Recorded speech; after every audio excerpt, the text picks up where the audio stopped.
Perchés à plusieurs dizaines de mètres du sol, sur les toits de l'université Jean Jaurès, ces étudiants bloqueurs guettent l'arrivée de l'ennemi. Car depuis mercredi dernier, ils savent que l'intervention des forces de l'ordre est imminente.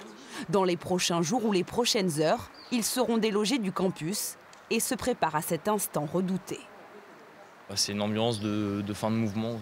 On sent qu'on est sur les probables derniers jours de l'occupation. Généralement, on ne dort pas beaucoup et avec des horaires un peu irréguliers. Donc on a un rythme qui est un peu compliqué. On s'arrange pour que les tours de garde tiennent et pour l'instant, ça se passe très bien. Mais ouais, on est assez marqué physiquement. C'est un peu comme la guerre, en fait, quand même. C'est un peu de la guerre psychologique, oui.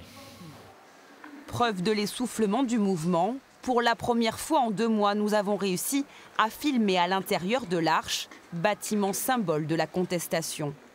Tolbiac, Montpellier, Bordeaux et bientôt Toulouse.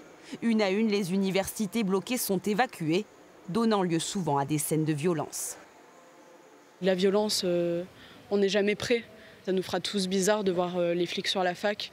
C'est assez impensable comme scène, en fait.